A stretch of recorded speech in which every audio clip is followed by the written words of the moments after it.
Hi everyone, с вами Ева Лорман, и я сегодня решила затронуть очень важную тему для всех людей, у кого работа так или иначе связана с обслуживанием клиентов. И если вы до сих пор боитесь клиентов и не знаете, как с ними работать, испытываете неуверенность в себе, то этот ролик для вас. Let's go, друзья!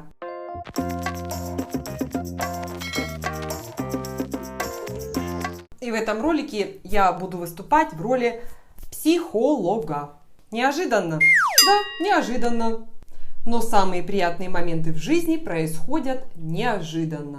А что касается психологии, друзья, должна вам сказать, это хорошая штука. Да-да, и не надо этого бояться. Уж лучше плакать у психолога, чем смеяться у психиатра. Можно сказать, что этот ролик продолжение моего предыдущего ролика, как я стала парикмахером, как не бояться клиентов, где я рассказала свою историю. Этот ролик можете посмотреть здесь. А этот ролик тоже как не бояться клиентов, но уже с точки зрения психологии. Скажем так, если мой предыдущий ролик вам не сильно помог, то этот ролик будет как тяжелая артиллерия, с более четкими указаниями, правилами, если хотите, которыми люди пользуются во всех сферах, где задействовано обслуживание клиентов. Я выбрала для вас ряд ключевиков, поняв принципы которых я гарантирую вам полное исцеление от страха перед клиентами. Целительница Ева Лорман, мой телефон 888-888-888. Итак, боитесь клиентов?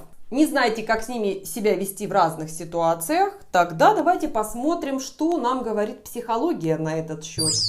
Для этого я воспользуюсь практикой очень известной международной бизнес-школы, как MBA, например. Причем это не какая-то реклама, просто мне понравились тамошние чуваки, и в их мышлении есть такие рациональные зерна. Это международная бизнес-школа, где проводят подготовку менеджеров среднего и высшего звена. И у них есть тренинги по работе с клиентами. О как! Замахнулась? А почему бы и нет, друзья? Я бы сказала больше. Да, да, да и еще раз да.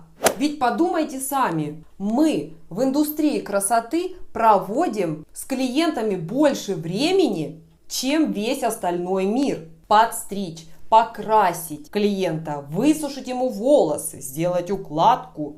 Сколько мы тратим на это время? 3, 4, 5, 6 или 7 часов. Все зависит от сложности работы. И сравните продавца в магазине. На общение с клиентом он тратит всего 10-15 минут. И до покупки еще минут 5. Полчаса максимум. И вариант столкнуться с этим клиентом еще раз близок к нулю. Работник банка. 10 минут по регламенту. А врачи? На прием врачу отводят 15 минут по тому же регламенту. Есть, конечно, исключения у врачей. Операция, например, может длиться 5, 6, а то и более часов. Но там их клиенты молчат. Понимаете, чем это пахнет? Никто больше, чем мы, не проводит времени с одним говорящим клиентом.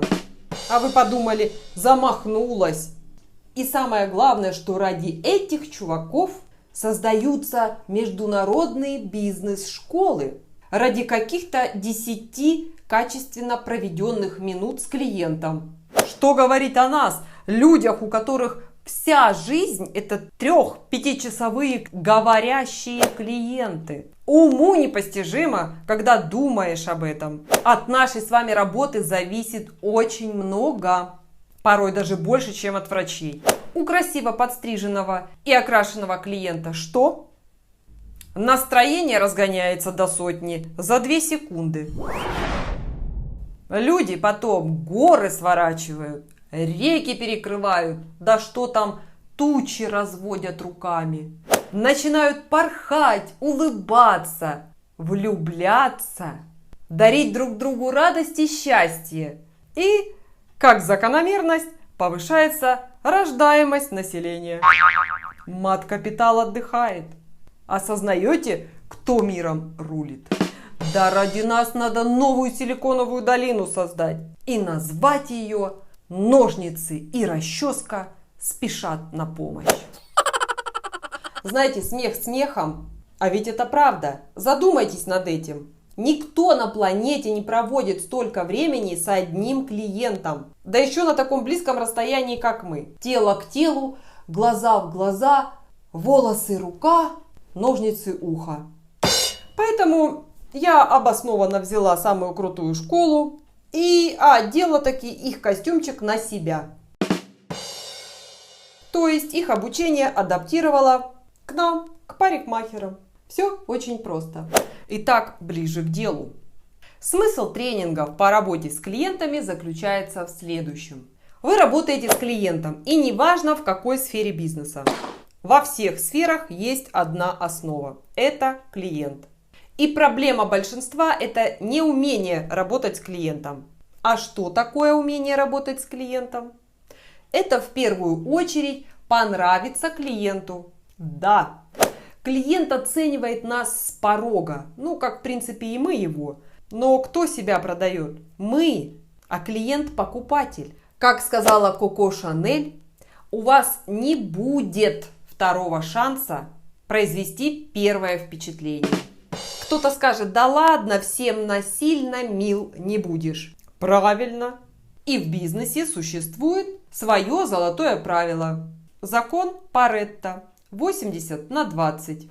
Применяя эти знания в нашей сфере, можно сказать так.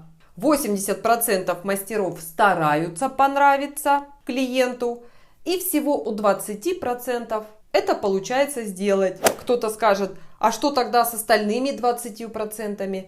Да не дай бог попасть к ним в руки. 80 старается, у 20 получается, а те, сами понимаете. Итак, что такое с порога понравиться клиенту? В нашем случае это встреча клиента, улыбка, представление и знакомство. Если вы понравились клиенту, считайте, что 50% своей работы вы сделали хорошо. После этого вы должны себя ему продать. Продать свою услугу и получить за это вознаграждение, то есть деньги. Попросту говоря, клиент – это деньги. Но не все способны это понять, так как у большинства есть куча причин, своих причин, и эти причины следующие. Первое. Несоответствие ожиданий. Это значит, что мы ожидаем, чтобы все клиенты нас уважали и любили. Но признайтесь, что это так. И это нормально, я считаю. Мы все так устроены, что в глубине души мы всегда ищем любовь и взаимопонимание на всех фронтах отношений. Но если этого не происходит, а это не происходит автоматом, мы же ему не мамочка и папочка, чтобы он нас любил с порога, мы начинаем нервничать. И нам становится некомфортно в таком состоянии. Мы замыкаемся, наша уверенность падает прямо на глазах. Конечно, мы же привыкли, что нас дома все любят, хвалят, даже если порой не за что. Ой, какой хороший мальчик, 18 лет, а он уже сам шнурки умеет завязывать. Мой сыночек, золото. Какая хорошая дочка у меня. 20 лет она сама убирает двухкомнатную квартиру. Ты подумай. Мамина помощница. Семья есть семья. Там любят обычно не за что-то. А в некоторых случаях наоборот. Дома, например, вообще некомфортно. Проблемы, нет взаимопонимания, обида на весь мир. И мы выходим на работу в надежде, что там все по-другому. Там индустрия красоты, клиенты, радость. Но, выйдя на работу, вдруг оказывается, что работа с клиентами – это каторжный труд. Многие клиенты далеко не подарок. И становится совсем грустно, что аж не видно света в конце тоннеля. А проблема знаете в чем? Что мы должны стараться понравиться клиенту, людям. Предположим, мы из кожи вон лезем, ну как нам кажется, чтобы понравиться клиенту. а клиент бац и не улыбается нам в ответ. А мы-то подсознательно воспринимаем клиента как потенциального друга, который тоже должен нам в ответ улыбаться. И не видя улыбки в ответ, мы как страус головой в песок. Мы начинаем зацикливаться. Почему? Ну почему он мне не улыбнулся? Дальше начинается обслуживание. Мы переживаем, стараемся так, что порой ножницы и расчески валятся из рук. И в этот момент мы, вот я рукожоп, подумает, что я второй день стригу. И начинаем переживать еще больше. Стрижем, улыбаемся. Клиент улыбается нам через раз, а может вообще не улыбается. Потом клиент сухим голосом говорит спасибо и удаляется. А мы в расстроенных чувствах навязчиво думаем, что он не вернется. Надеюсь, все правильно описала. Думаю, да, сама такая была. Но в моей истории клиент неожиданно через месяц звонит и записывается. И ты такой, в смысле? Так все было хорошо? А почему же он мне мозг сделал? Почему он такой сухарь? Я тут перед ним расстилаюсь, улыбаюсь. И я так переживал, а оказывается это все зря. И если это хоть какое-то время продолжается, придет еще пара таких клиентов. Причем вы уже думаете, что они 100% вернутся, а они бац и не вернулись. Вот тут и происходит выгорание. Мы не успели еще загореться, как уже выгорели. Мы на первых порах не понимаем, что клиенты могут быть разные. У них может быть разный темперамент, разный характер.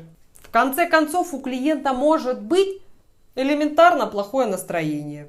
Например, его уволили с работы, он решил пойти подстричься с горя, но он немногословен, пришел к вам на обслуживание и сидит молчит. Улыбаться и веселиться с вами не хочет, а просто смотрит на вашу работу с недовольным выражением лица. Он может в голове крутить разные сцены из своей жизни. Сколько ж я потратил на эту фирму? Да вся жизнь моя была эта фирма. А его взяли тупо и уволили. При этом, при всем, клиент смотрит на вас и на ваши движения, а думает о себе, бедолаге. Это знаете, когда чистишь зубы и смотришь на себя в зеркало, как правило, думаешь о том, что ты сегодня должен сделать. И заметьте, никто из нас не думает, как же хорошо я сегодня чищу зубы. Для нас это как само собой разумеющиеся вещи, в процессе которых можно подумать о чем-то другом. Так и стрижка для многих клиентов. Пришел, стрижется, расслабился, смотрит на вашу работу, а думает о своей. Ну, конечно, если вы не начнете косячить прям в цвет, отстрижете гораздо больше волос, чем клиент просил, или вместо блонда покрасите его в рыжий цвет, то такие ваши действия способны вернуть клиента к вам, и тогда он точно забудет о своей работе, бывшей, и будет думать, да и черт с ним, как я буду теперь такой ходить. В этом есть как раз свои плюсы. Клиент на время забывает о своих проблемах основных. У него была проблема, а стало две. И непонятно, кстати, какая из них перевесит. Все зависит от глубины ваших косяков. Итак, мы получаем несоответствие ожиданий, которое просто гасит все огни в людях. Только лишь из-за того, что мы в сфере обслуживания не умеем общаться с клиентами. Что там говорить с клиентами, если с родителями мало кто умеет общаться? И это надо обязательно в себе менять. И тут на помощь приходит тренинг, первое правило которого гласит: все клиенты хорошие. И чтобы эта мысль у нас проросла и устаканилась, на первых этапах работы с клиентами научитесь воспринимать клиента как купюру. Как это? Кто-то спросит. Представьте, что перед вами 5000 рублей или 100 долларов. Вы же смотрите на эти деньги, и вам все равно, какие они, старые, новые, да вам совершенно все равно, что на них нарисовано. Вы же не будете критиковать разработчиков за то, что они там нарисовали памятник. Я б лучше там цветочек нарисовала или сердечко. Красивее было бы. А так не, мне эта купюра не нравится, не буду ее брать. Ну бред же.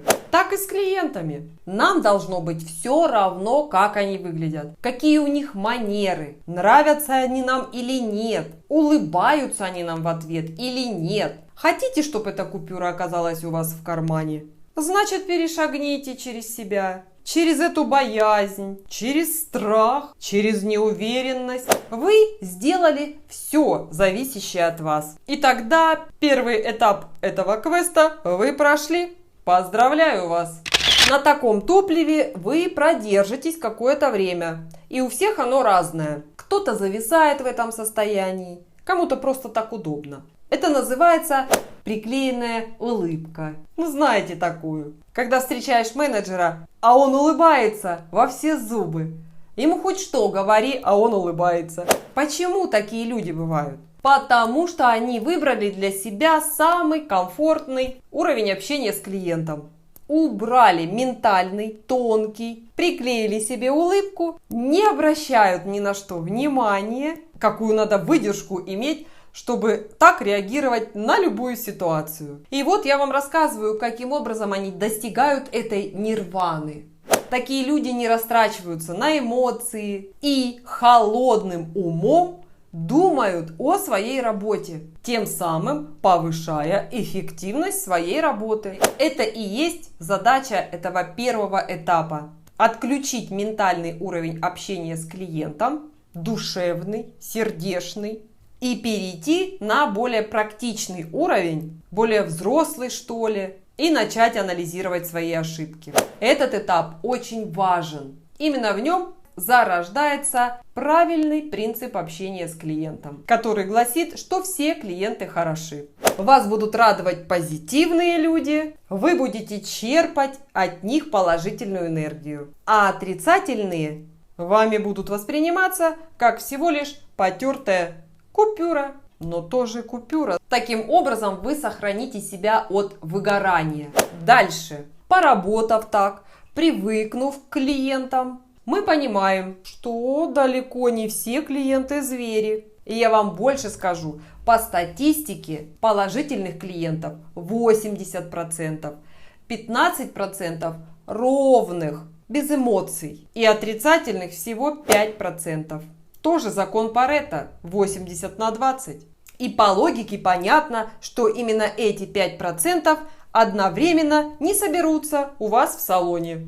Вам также будут перепадать и плюшки с одуванчиками, а их будет 80%. Они и сподвигнут вас к выходу из первого этапа. Потому что вы благополучно прошли первый квест. Все клиенты хорошие. Вы освободились от этой зависимости. Вы понимаете уже на этом этапе, что все люди разные, никого не перевоспитать. Кто-то бука, кто-то ботан, кто-то юморист, но вам все равно. Ведь это все ваш доход. И вы плавно попадаете на следующий уровень, который называется радость от работы. У вас открывается второе и самое важное дыхание, которое будет сопровождать вас все время.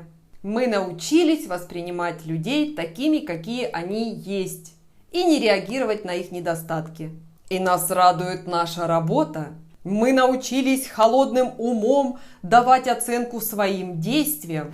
Вы уже не тот прошибаемый простачок или простушка, которому пальчик покажи, и он плакать начинает, и ничего решать не хочет. Вы уже становитесь мастером. А это уже победа, товарищи. В продолжении темы могу сказать, не бойтесь делать ошибки.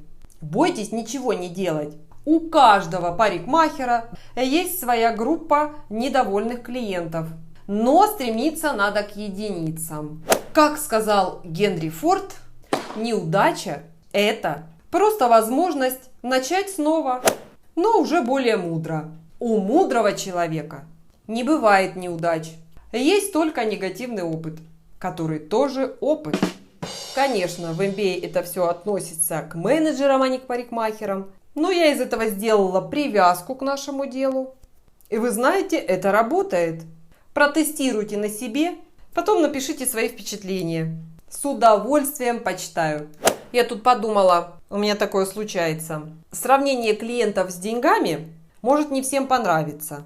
Мол, я не человечная, у меня в голове одни деньги. И я это предвидела. Хорошо. Как раз для вас отрезвляющий квест. Работаем без дохода, дарим людям радость бескорыстно. И пофиг, что на обучение кучу денег потратили, аренду надо платить, и детям есть нечего. Я думаю, дальше можно не продолжать. Тем более, если кто и подумал так про меня, то это ноль среди адекватных людей. Этот ролик не только для новичков, но и для тех людей, кто до сих пор не может перебороть в себе страх. Страх – твой лучший друг или злейший враг. Это как огонь. Ты контролируешь огонь, можешь готовить на нем еду. То есть работаешь, ошибаешься, делаешь работу над ошибками, тем самым растешь и продвигаешься дальше. А когда теряешь над огнем контроль, он спалит все вокруг. Ты ничего не добьешься. Поэтому не бойтесь. И не забывайте про нашу миссию на Земле. И если что, почаще мойте посуду. Кто понял про посуду, тому респект. Кто не понял, посмотрите мой ролик.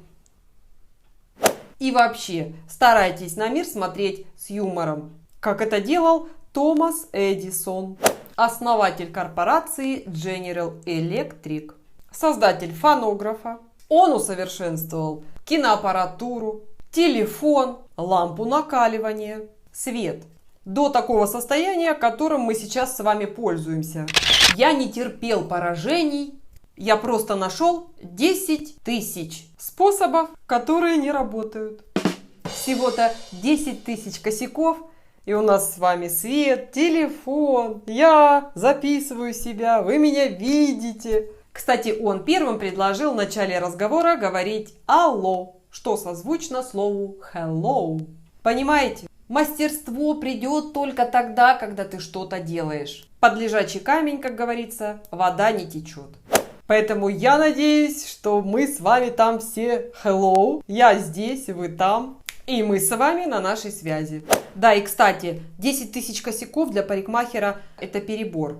Давайте остановимся хотя бы на полсотни. У меня их было примерно штук 30. Кстати, у меня есть еще один канал. На этом канале я показываю уроки мастеров лэшмейкеров, наращивания ресниц, нейл-индустрии, мастера маникюра и наращивания ногтей, целый курс мастер-бровист, целый курс мастер депиляции, воск и шугаринг.